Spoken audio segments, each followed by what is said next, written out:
বেকার জিনিসগুলো কিভাবে ব্যবহারের উপযুক্ত করে তুলব সেই নিয়ে আজ কয়েকটা টিপস তোমাদের সঙ্গে শেয়ার করে নেব। বাড়িতে যদি কোনো এক্সট্রা প্রেসার কুকারের গার্ডার থাকে, যদি মনে করে থাকো যে প্রেসার কুকারের সেই গার্ডারটা আর লাগবে না, তো চলো সেটাকে কিভাবে ব্যবহার করছি দেখে নাও। ছাদের দড়িতে জামা কাপড় আটকানোর এই ক্লিপগুলোকে পরপর করে গার্ডারটার মধ্যে লাগিয়ে নিয়েছি। এবার ছাদে যদি কোনো হুক লাগানো থাকে সেই হুকের মধ্যে গার্ডারটাকে বসিয়ে দাও। ব্যাস, এখান থেকে ক্লিপগুলো নাও আর জামা কাপড় আটকাও। আবার যখন জামা কাপড় শুকিয়ে যাবে ক্লিপগুলোকে আবার এখানে রেখে দাও। ক্লিপগুলোকে রাখার জন্য এই প্রেসার কুকারের একটা গার্ডারই যথেষ্ট। ক্লিপগুলোকে রাখার জন্য আলাদা করে কোনো বাস্কেটেরও দরকার নেই, এতে কিন্তু জায়গাও বেঁচে যাবে। ছোট একটা বক্স, এই বক্সটা আবার কি কাজে লাগবে? তাও আবার বক্সটার মাঝখানে এই রকম গোল করে কাট করা। এটাকে কি কাজে ব্যবহার করা যেতে পারে বলো তো? একটা ছোট অ্যালার্ম ঘড়ি কিনেছিলাম আর এই ঘড়িটা কিন্তু এই বক্সটার মধ্যেই ছিল।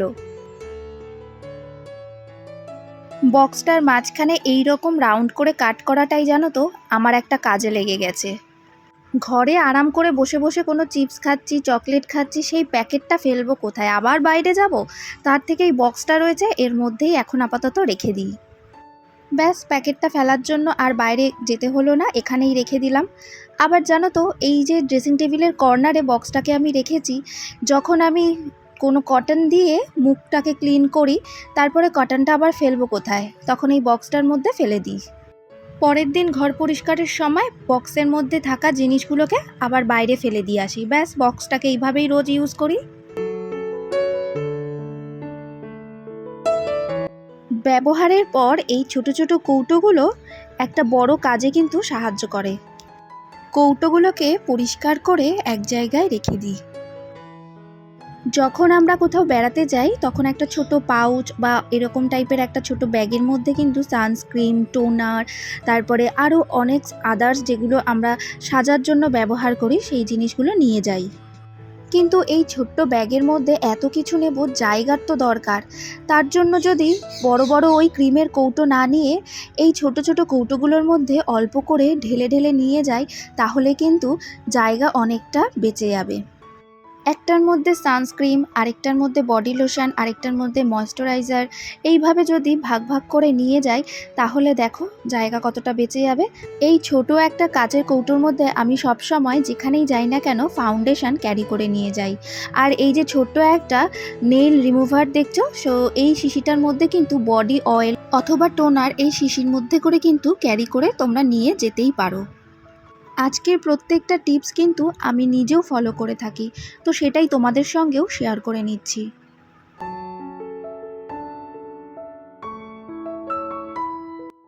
জন্মদিন হোক বা দিওয়ালির পর কিছু কিছু করে ক্যান্ডেল কিন্তু বেঁচেই যায়।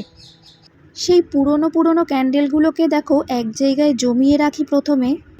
এরপর যখন দেখি অনেকটা পরিমাণে ক্যান্ডেল জমে গেছে তখন ডাবল বয়লার প্রসেসে ক্যান্ডেলগুলোকে গলিয়ে নিই।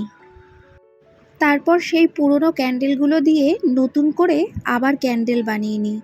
বাড়িতে পুরনো ছোট এই কাচের গ্লাসটা ছিল, তো সেটার মধ্যেই আজকে আমি ক্যান্ডেল বানাচ্ছি।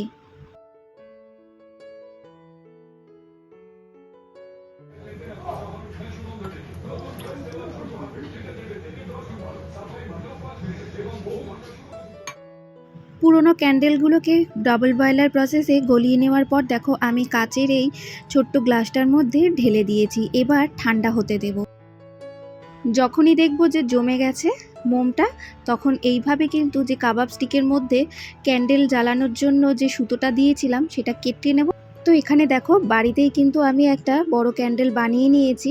মার্কেটে অনেক দামে কিনতে পাওয়া যায়, তো সেটা কিন্তু পুরনো ক্যান্ডেল দিয়ে বাড়িতেই এইভাবে তোমরাও বানিয়ে দেখতে পারো। আর এই ক্যান্ডেলগুলো দিয়ে ঘর সাজালে কিন্তু ঘরও দেখতে ভালো লাগে আর একটা পজিটিভ ভাইবস কিন্তু ক্রিয়েটও হয়।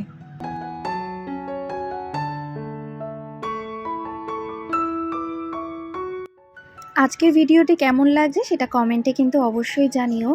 আবারও দেখো নিয়ে নিয়েছি বেকার একটা প্লাস্টিক, মানে দেখবে যখন ওই যে কোনো বাজার থেকে গেঞ্জি কিনে আনি তারপর দেখবে এইরকম প্লাস্টিক পাওয়া যায়।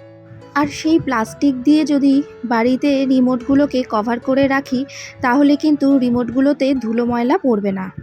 প্লাস্টিকটা দেওয়ার পর গার্ডার না দিয়ে যদি সেলোটেপ দিয়ে আটকানো যায় তাহলে কিন্তু রিমোটগুলোকে দেখতেও ভালো লাগবে। আর এইভাবে প্লাস্টিকগুলোকে ফেলে না দিয়ে আমি রিমোটগুলোকে কভার করে নিয়েছি।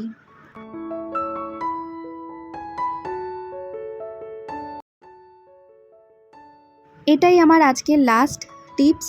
তো এখানে আমি একটা কার্ডবোর্ডের ছোট্ট বক্স নিয়ে নিয়েছি, যেটা লম্বা ধরনের। বক্সটার খোলা অংশটাকে আমি দেখো সেলোটেপ দিয়ে এইভাবে কিন্তু আটকে নিচ্ছি। বক্সটা বড্ডই হালকা, আর এই বক্সের সামনেটা এতটা বেশি খোলা ছিল, তো সেই কারণে আমি খুব ভালো করে এবং বেশি পরিমাণে সেলোটেপ আটকেছি। তারপর দেখো একটা মাপ নিয়ে নিয়েছি, দেখো পেন্সিল দিয়ে কিন্তু আমি সেটাকে প্রথমে স্কেল দিয়ে কিন্তু এঁকে নিয়েছি। যেভাবে পেন্সিল দিয়ে মাপ নিয়েছি তো সেইভাবেই কিন্তু আমি কেটে নেব। তবে বক্সটার 3টে সাইডই কিন্তু কাট করব, একটা সাইড কিন্তু জোড়া লাগানোই থাকবে। তো দেখো বক্সটাকে কেটে নেওয়ার পর এখন কেমন দেখতে লাগছে, আর তোমরা নিশ্চয়ই দেখে বুঝতে পারছো যে আমি কিভাবে কেটেছি।